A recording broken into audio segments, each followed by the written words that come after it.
تبارک و تعالیٰ کے نام سے شروع جو بڑا مہربان اور نہایت رحم کرنے والا ہے۔ اللہ عز و جل کی بنائی ہوئی اس کائنات کے اندر بہت سارے ایسے بادشاہ آئے جنہوں نے اللہ تبارک و تعالیٰ کے نظام کو بدلنے کی کوشش کی اور اللہ تبارک و تعالیٰ کی ذات کو چھوڑ کر خود خدا بن بیٹھے اور خدائی کا جھوٹا دعویٰ کر بیٹھے۔ خدائی کا جھوٹا دعویٰ کرنے والے بادشاہوں میں سے ایک بادشاہ ایسا بھی تھا کہ جس کو اللہ تبارک و تعالیٰ نے پوری روئے زمین کی بادشاہت عطا فرمائی تھی۔ اس کے باوجود اس بادشاہ نے نہ صرف خدائی کا جھوٹا دعویٰ کیا بلکہ یہ اس قدر سرکش اور نافرمان ہو گیا کہ اللہ تبارک و تعالیٰ کی ذات کو جنگ کے لیے للکارنے لگا اور معاذ اللہ تبارک و تعالیٰ کو جنگ کرنے کے لیے کہنے لگا۔ پیارے دوستو، آج کی اس ویڈیو میں ہم آپ کو بتائیں گے کہ اللہ تبارک و تعالیٰ کو جنگ کے لیے للکارنے والا بدبخت بادشاہ نمرود کون تھا، اور جب اس بدبخت بادشاہ نے اللہ تبارک و تعالیٰ کو جنگ کے لیے للکارا تو پھر اللہ تبارک و تعالیٰ نے کون سی حقیر مخلوق کے ذریعے اس کے ساتھ جنگ کی اور اس بدبخت بادشاہ کو ہلاک کر دیا اور پوری دنیا کے لیے عبرت کا نشان بنا دیا۔ پیارے دوستو، قرآن پاک کے اس عبرتناک اور ایمان افروز واقعے کو سننے کے لیے آپ سے ہماری یہ گزارش ہے کہ ہماری اس ویڈیو کو اینڈ تک لازمی دیکھیے گا۔ پیارے دوستو، اس دنیا کی تاریخ میں 4 بادشاہ ایسے گزرے ہیں جن کو اللہ تبارک و تعالیٰ نے پوری روئے زمین کی حکومت عطا فرمائی تھی۔ ان میں سے 2 بادشاہ مسلمان تھے اور 2 کافر۔ مسلمان بادشاہوں میں سے ایک کا نام حضرت ذوالقرنین علیہ السلام ہے اور دوسرے کا نام حضرت سلیمان علیہ السلام ہے کہ جن کو اللہ تبارک و تعالیٰ نے منصب نبوت پر فائز فرمایا تھا۔ اور کافر بادشاہوں میں سے ایک کا نام نمرود اور دوسرے کا نام بخت نصر تھا۔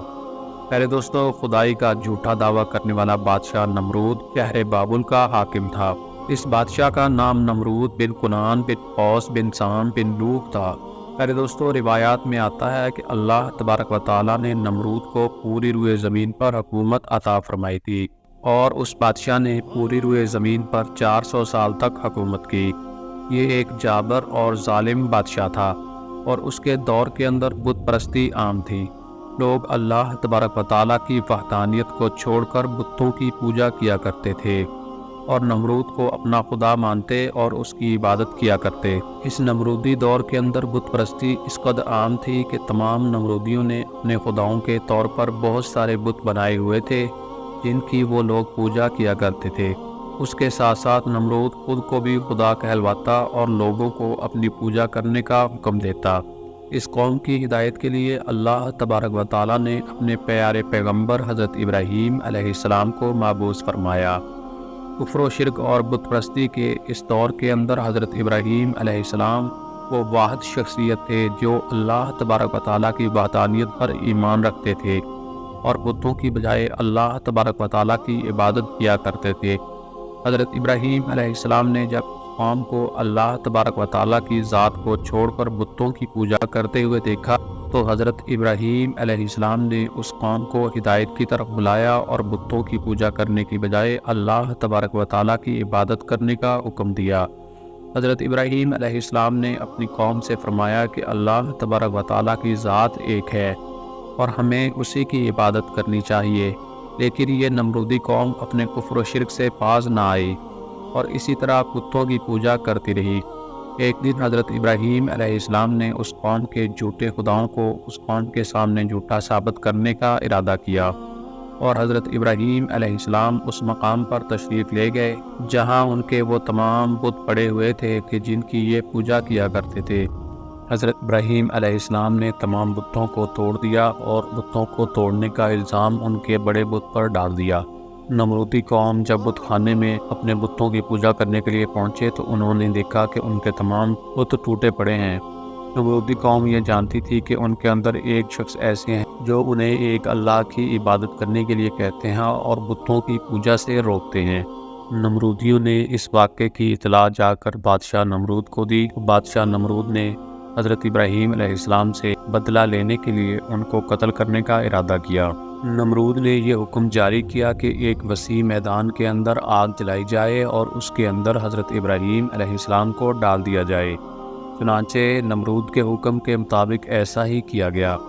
دور دراز سے بہت ساری لکڑیوں کو اکٹھا کیا گیا اور ایک وسیع میدان کے اندر جمع کیا گیا اور ان کے اندر آگ جلا دی گئی۔ حضرت ابراہیم علیہ السلام کو سزا دینے کے لیے جو آگ جلائی گئی تھی وہ اس قدر زیادہ تھی کہ اس کے شعلے آسمانوں کو چھو رہے تھے۔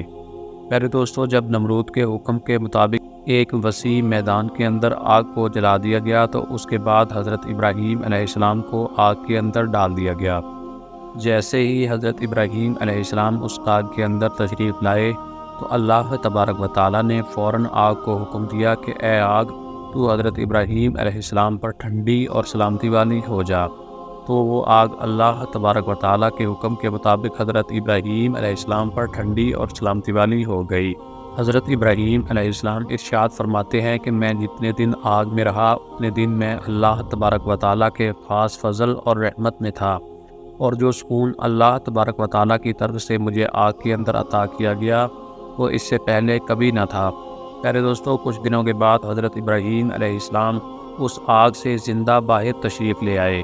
یہ منظر دیکھ کر تمام نمرودی حیران رہ گئے، لیکن اس کے باوجود نمرود اور نمرودی قوم اللہ تبارک و تعالیٰ کی وحدانیت پر ایمان نہ لائی اور اسی طرح اپنی بت پرستی کے اندر مبتلا رہی۔ لیکن اس کے باوجود بھی حضرت ابراہیم علیہ السلام اپنے عہد سے پیچھے نہ ہٹے اور مسلسل اپنی قوم کو حق کی طرف دعوت دیتے رہے۔ حضرت ابراہیم علیہ السلام نے نمرود کو بارہا دفعہ سمجھایا اور اپنے کفر و شرک سے باز آنے اور اللہ تبارک و تعالیٰ کی وحدانیت پر ایمان لانے کا کہا۔ حضرت ابراہیم علیہ السلام کی یہ بات سن کر نمرود اللہ تبارک و تعالیٰ کی وحدانیت کا انکار کرنے لگا اور حضرت ابراہیم علیہ السلام سے مناظرہ کرنے لگا، اور حضرت ابراہیم علیہ السلام کے سامنے نمرود نے خدائی کا جھوٹا دعویٰ کر دیا۔ نمرود نے حضرت ابراہیم علیہ السلام سے مناظرہ کرتے ہوئے یہ سوال کیا، تیرا رب کون ہے؟ تو حضرت ابراہیم علیہ السلام نے ارشاد فرمایا کہ میرا رب وہ ہے جو زندگی اور موت دیتا ہے۔ یہ بات سن کر نمرود مسکرانے لگا اور حضرت ابراہیم علیہ السلام سے کہنے لگا کہ یہ تو میں بھی کر سکتا ہوں۔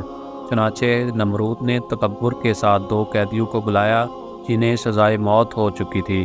ان میں سے ایک کو نمرود نے قتل کر دیا اور دوسرے کو آزاد کر دیا، اور اس طرح نمرود تکبر کے ساتھ حضرت ابراہیم علیہ السلام سے کہنے لگا کہ دیکھو، میں نے ایک کو زندگی دے دی اور دوسرے کو موت۔ اس طرح نمرود حضرت ابراہیم علیہ السلام کے سامنے اپنے آپ کو خدا کہنے لگا اور اپنی خدائی کی باطل دلیلیں پیش کرنے لگا۔ اس کے بعد نمرود پھر حضرت ابراہیم علیہ السلام سے پوچھنے لگا کہ حقیقی خدا تو میں ہوں، بتا تیرا خدا کون ہے؟ اس کے بعد حضرت ابراہیم علیہ السلام نے نمرود کو اس کی عقل کے مطابق جواب دیا کہ میرا رب وہ ہے جو سورج کو مشرق سے طلوع کرتا ہے اور مغرب بھی غروب کرتا ہے۔ اگر تو سچا خدا ہے تو سورج کو مغرب سے طلوع کر کے دکھا۔ چنانچہ جب نمرود نے حضرت ابراہیم علیہ السلام کی یہ بات سنی تو اس کا رنگ اڑ گیا اور وہ لاجواب ہو گیا، اور اس طرح نمرود لاجواب ہو کر اپنی پوری قوم کے اندر ذلیل و رسوا ہو گیا۔ پیارے دوستو، اس کے بعد بھی کئی مرتبہ حضرت ابراہیم علیہ السلام نے نمرود کو اللہ تبارک و تعالیٰ کی وحدانیت کی طرف بلایا، لیکن نمرود اپنی سرکشی سے باز نہ آیا اور اسی طرح کفر و شرک کے اندر مبتلا رہا۔ چنانچہ حضرت ابراہیم علیہ السلام کے بار بار دعوت حق دینے سے نمرود تنگ آ گیا، اور بالآخر تنگ آ کر نمرود حضرت ابراہیم علیہ السلام سے کہنے لگا کہ اگر تیرا خدا سچا ہے تو اس کو بول کے اپنی فوج بھیجے اور میرے ساتھ جنگ کرے۔ چنانچہ جیسے ہی نمرود نے حضرت ابراہیم علیہ السلام کے سامنے یہ بکواس کی، فوراً حضرت جبرائیل علیہ السلام حضرت ابراہیم علیہ السلام کی بارگاہ میں حاضر ہوئے اور حضرت ابراہیم علیہ السلام سے کہنے لگے کہ اللہ تبارک و تعالیٰ کا لشکر جنگ کے لیے تیار ہے۔ اللہ تبارک و تعالیٰ نے مچھروں کی ایک فوج کو نمرودی فوج پر مسلط کر دیا۔ یہ مچھر اللہ تبارک و تعالیٰ کے حکم سے دیکھتے ہی دیکھتے نمرودی فوج کا گوشت کھا گئے اور ان کا خون پی گئے۔ اس وقت تمام نمرودی فوج کی ہڈیاں ہی ہڈیاں باقی رہ گئی۔ چنانچہ اس دردناک منظر کو دیکھ کر نمرود اپنے محل کی طرف دوڑا اور اپنی بیوی کے کمرے کے اندر چھپ گیا۔ اسی دوران اللہ تبارک و تعالیٰ کے حکم سے ایک لنگڑا مچھر نمرود کے گھر میں داخل ہوا۔ نمرود نے جب اس مچھر کو دیکھا تو اپنی بیوی سے کہنے لگا، یہ ہے وہ مخلوق کہ جس نے ہماری فوج کو ہلاک کر دیا ہے۔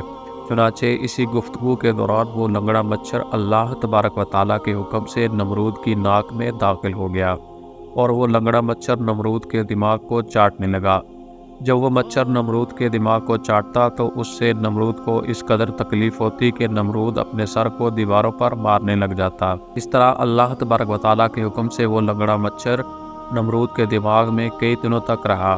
اس وقت نمرود نے اپنے محل کے اندر یہ حکم جاری کر دیا کہ جو بھی میرے محل کے اندر داخل ہو وہ پہلے نمرود کے سر پر جوتے مارے۔ اس طرح جوتے مارنے کے بعد نمرود کو کچھ دیر کے لیے آرام محسوس ہوتا، لیکن کچھ دیر کے بعد پھر درد محسوس ہونا شروع ہو جاتا۔ اس طرح اللہ تبارک و تعالیٰ نے نمرود کو ایک حقیر اور لنگڑے مچھر کے ذریعے سزا دی۔ نمرود اپنے سر کو سلاخوں کے ساتھ پیٹتا رہتا، یہاں تک کہ اللہ تبارک و تعالیٰ نے اس کو دردناک موت عطا فرمائی اور یہ اپنے سر کو دیواروں پر مارتا مارتا ہلاک ہو گیا۔